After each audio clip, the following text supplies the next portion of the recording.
Hey everybody, it's Katie from the Board Game Mechanics, and I'm here to give you my next installment of my Top 100. And with me today is my special guest assistant. Can you tell everyone your name? Aurora. This is my daughter Rory, and I'm sure you've seen her in other videos such as... Like Daddies. Yeah, what videos have you been in of Daddies? What games did you do? I don't know. Yeah, I think Sakatsu, the one with the birds. Were you in that video? You did Unicorn Glitter Luck? Yeah. Video? Yeah. So she's a little bit mini celebrity. So we're going to talk to you today about my games numbered 54 through 40. And my first game is kind of a big one. Rory, can you help me hold this up? Just like this. Okay. And it is, number 54 is Spell Smashers. I love words, but I am terrible at word games. I don't know why it is. It's because I just like creating fun words and not worrying about how you strategically place them on a board. Looking at you, Scrabble. But Spell Smashers has like this really cool mechanic where you're not only building words, it has this cool mechanic where you're not only building words, but you're fighting monsters with those words. And so you're going to try to build a word that is going to help you actually attack some of these monsters. There's different elements that affect monsters differently. And then you're able to gain then recurring letters from the monsters to use in your future words. So it's super fun. It's like that nice kind of in between. It's definitely not a dungeon crawl, but there's some attacking and there's words. So it's like a cool mix. So that's my number 54, Spell Smashers. All right, my number 53 then, much smaller box. It is Fire in the Library. And again, if you want to show, I love games that look like little books. And this is one of them. Fire in the Library is kind of a push your luck game, almost with a Quacks kind of feeling because you're pulling stuff out of the bag and you want to save as many books from fire as possible. And the neat thing about this that kind of is different than some of your push your luck games is you can get cards to help you mitigate some of what you draw. Special tools to help you maybe carry more books off or to put out fire or to fling it to other people. There are also fire cubes in there that you don't want to draw out because you're going to burn up your books. And the neat thing about this is turn order determines how safe or risky your turn is going to be. So if I'm first player, yeah, I get to draw that bag and I get to have the chance at the most books. But I'm right there at the beginning when the fire is real hot. So I only am safe for maybe a couple pulls and that's it. Whereas a later person, like, okay, we know where the fire is raging. We can get around it a little bit better. So you have more chances of being safe from pulling a fire cube, even though there's more in the bag at that time. So that nice kind of balanced mechanic really helps in this game. Again, I love that you just fold it out. The scoring track is in the book flap itself. Super fun game. I love it. That's my number 53, Fire in the Library. My number 52 is probably a little unfair because it is out of print. And unless you want to pay $100 for a copy off someone from BGG, you're probably not going to have this. But my number 52 is Mystery of the Abbey. This game is so fun because I grew up playing Clue. When I was a little kid, I played Clue Junior. When I was Rory's age, I was playing Clue Junior. Then, as an adult, I played Clue all the time. That whole deductive reasoning, I'm a big Sherlock Holmes fan, as I've mentioned before, so I love solving a mystery. Mystery of the Abbey takes Clue and elevates it. So you're moving around, you're trying to figure out who done it, but you've got like a wider range of suspects. You're freely asking questions across other people you run into, but they can also ask you a question in return, and everyone hears that information. So how you phrase questions is important. What you let on. You can also, as a monk, take a vow of silence, which I don't get any information back from you, but I also don't give away anything either. There's cards to help you maybe get extra information, to help you do other things. And then periodically mass is called and everyone returns to one room to kind of keep everybody at the same level of play. So fun. If you can get a copy of this and Days of Wonder production, it is just such a good game. That's my number 52, Mystery of the Abbey. My number 51 is an even bigger game. Are you ready for this? I'm going to cover up your whole face. The classic worker placement game. My number 51, classic worker placement, Lords of Waterdeep. Yes, it is loosely Dungeons & Dragons based. It's on the box, but there is a place called Waterdeep. We play with the expansions. For some reason, Jason loves the corruption track. He likes that you can play fast and loose with that. I really like this game. Great worker placement. You're just fulfilling contracts, taking cubes, you got fun little money. It's just a solid worker placement game. It's not really super fancy, but I always find it satisfying. So that is my number 51. That's heavy. I know. Lords of Waterdeep. Why is that so heavy? It has so much stuff in it. All right. That one's really easy to carry. Show everybody. My number 50. Hold it up high. I don't know if they can see it. Yeah. My number 50 is called Mai Star. One of these great little box AEG games. This is probably my favorite of those games. It has an Asian theme, which I love, with the geishas. And so basically what you are doing is, as a geisha, you are trying to get the most customers, so become the most famous. So this has a really neat mechanic where you use cards in multiple ways. So as a geisha, I have certain talents. Like, I'm great at tea service. I can play instruments, or I'm just very funny. I know a lot of things. We can have great conversation. So that everyone starts out with a geisha has certain levels of each one. Then you can have your cards and you can play them as boosts to those different skills. Or if you meet the skill requirement for the card, you lay those out as customers, and then you get points for that. You're trying to get rid of your hand, but everyone you play that helps enhance you, they advertise for you, you have to redraw back up. If you play an actual customer, then you don't have to draw another card. So that's how you're getting rid of your cards. But also, when you play a customer, those powers can be used against your other players, or to help benefit you, help you get rid of cards sooner, give someone else more cards, boost your stuff. It is a thinky little game for such a small box.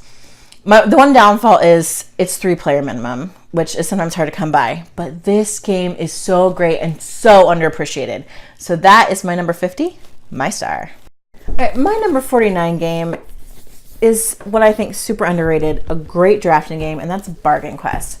So Bargain Quest has a little bit of a different mechanic, I don't want to say mechanic, but a different theme, where you are a store owner and you want to put gear in your store to draw adventurers. You don't care if the adventurers succeed really once they go out and fight the monsters, but you want to sell the most equipment to them as you can. And different adventurers have certain alignments. They want certain kinds of things, but you want to get the most money out of them. And so you're going to decide, what am I going to put in the window to attract them? Then what am I going to have in the store that can be able to get maybe the richest kind of adventure that's out there? So you're drafting those cards, pulling, spears, shields, whatever, magic items, and deciding what you're going to build your store inventory from for each round. Super fun. I love this game, and it's a little bit of a twist on normally how you think of a drafting game. And so that's my number 49, Bargain Quest. It's a little box, but it feels heavy. There's a lot of stuff in there. My number 48 is another game about books. And is that heavy too? No. Since I love books. Oh no, it's not that heavy. We have lots of book themed games. And this was Ex Libris. Ex Libris, cool worker placement game. You have different locations that come out each round, a new one each round, and they allow you to do different things. And you're trying to get books and organize them in your library. You get points for being in alphabetical order. You get points for having, all the different kinds of subjects. You have your own particular focus for your library, so you want to get more of that type of book than any other. And there are certain banned books that you don't want in your library. So you're using all these different locations to get your books, to arrange them in the order that you want, to try and maximize your points. I love this game. The one downfall is the locations have really teeny tiny writing. So it takes a few plays to get used to kind of what locations do, so you don't have to pick up the tile and reading it every time. But the components are super high quality, and the game is so fun. So that's my number 48, Ex Libris. I see it on the back. Yeah. They're teeny tiny. Yes, the writing's very small. Yeah. All right, next one. I can barely even see it. Yeah. It blends up with the green. My number 47 is a deck builder that I love. Woo! It's not that heavy. And that is Harry Potter Hogwarts Battle. Oh, you love Harry Potter. I do love Harry Potter. Whoops. Harry Potter. I'm wearing my Gryffindor Quidditch t-shirt. Yeah, go Gryffindors. I love this game. Number one, because I love deck builders. But number two, because it's so thematically well done. You know, as you get to pick your character. I'm always Hermione. And Hermione has Tales of the Beetle Bard. She has the Time Turner. She has those things that really are key to her that you know throughout the books and the movie. And, you know, Ron and Harry have the same thing.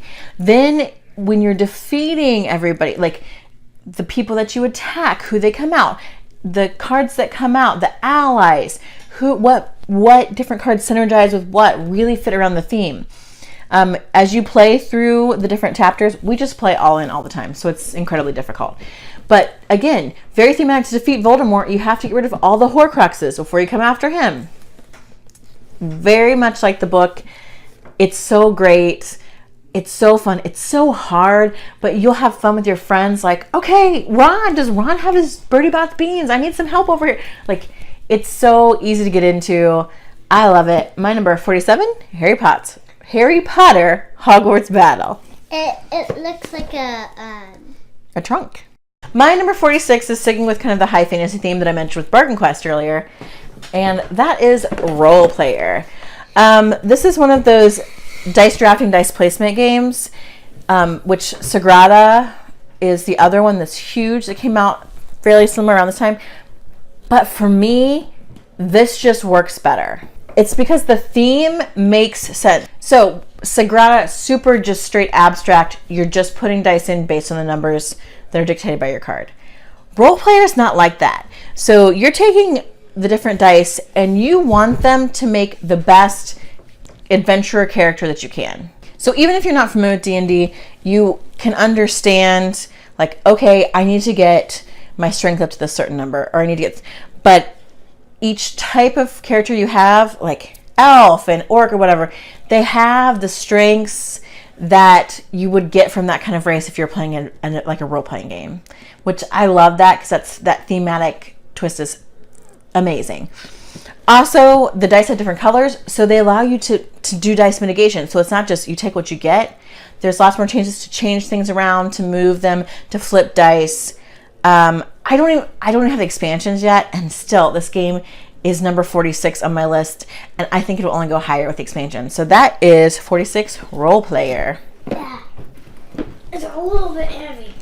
There's lots of dice in there. My number 45, a little game from Japan anime. Game's called Demon Worker.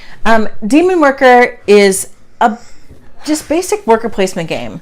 And I know the guys joke about it on the podcast about it being called Demon Worker and souls and stuff. It really, that's a pasted on kind of theme. They're just little cutesy anime pictures. That's all you're doing.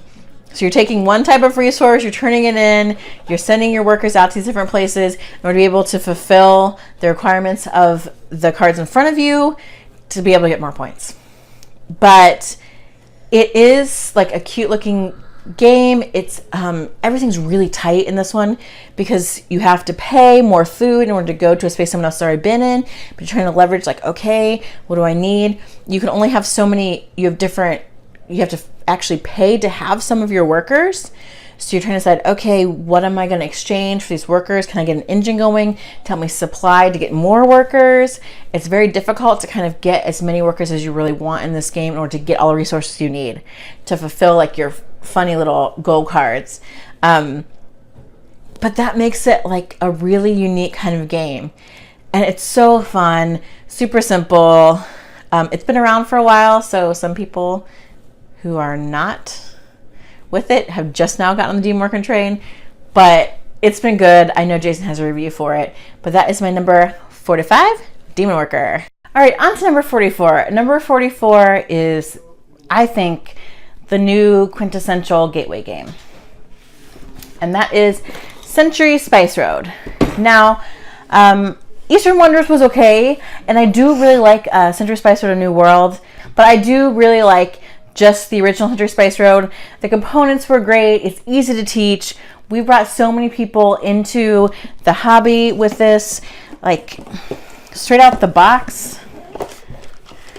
You've got like really fun little bowls and these great like metal coins. You pay to upgrade to metal coins, and they come standard. So what are those real? Well, They look real. Well, they're not real money. But that is my number 44, Century Spice Road. Number 43 has kind of a weird theme, but I've also used it as an introductory game, and that is Out Yer Dead. Oddly, it's a game made by Upper Deck, which is not really known for board games, but this game is really fun. You are taking coffins of your dead family members. You know, the plague happened. What are we going to do with these dead bodies? Some people we can get put in the graveyard, but some people aren't. There's not going to be enough room on the gravedigger's cart, and so they got to be floating down the river. So you're trying to get. It has like an area control element where you're getting your coffins and getting these areas in the graveyard to get yourself the most points. Block other people out. Keep people from. There's also a really neat card mechanic where there's set collection involved. You can kind of manipulate where you go in the order of putting your bodies on the cart by playing certain cards. So there's a little bit of a next level to it, and the theme is just hilarious. So that is number 43, Bring Out Your Dead. It looks pretty. Now, number 42, Grey Fox game. It's so heavy. I can carry it. And the reason this is so heavy is it's not just Champions of Midgard. I have all the expansions in here. The Valhalla expansion by far is my favorite because it lets you have different kinds of fighters, and then you're able to take people who like your dice that have died in combat and get a bonus for them.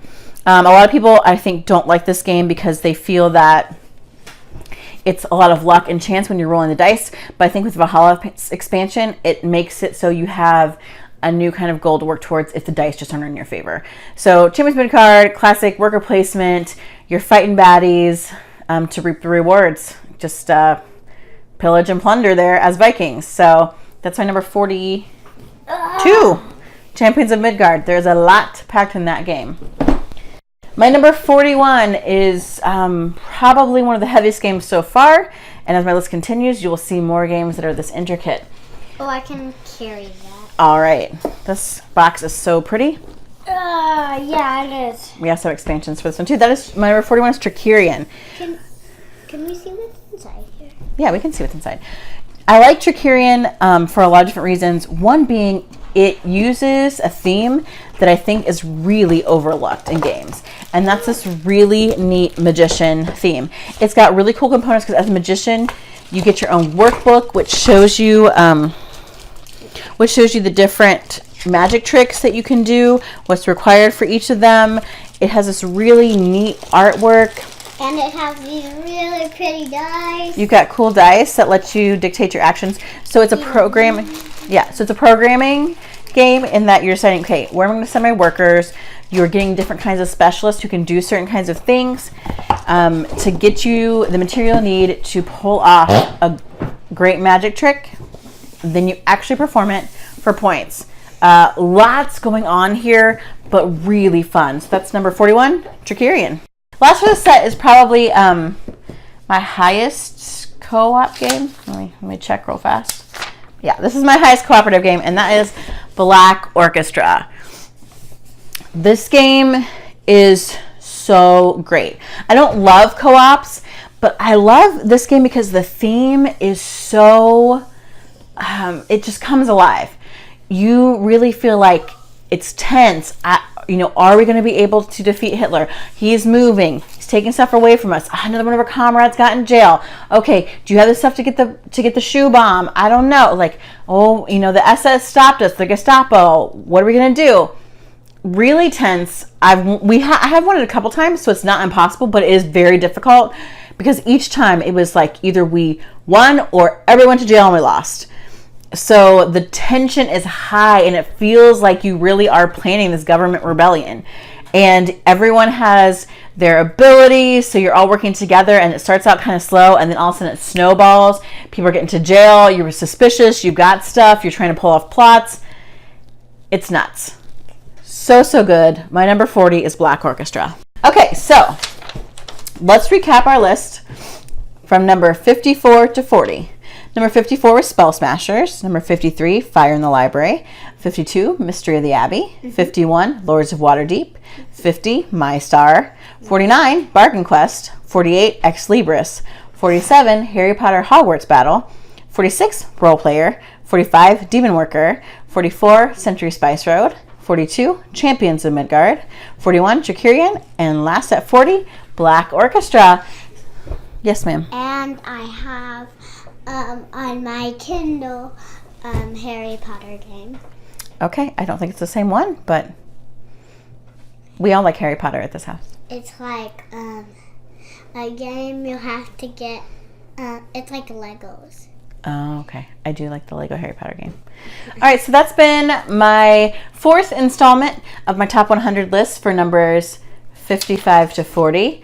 I'll be back with numbers 39 through 25, and there are some really good games coming up. Of course, we're getting into my top games of all time, and I love them, and so I can't wait to talk about them. So in the meantime, listen to the podcast, check us out on Facebook, YouTube, Instagram, Twitter. We're on all the social media sites.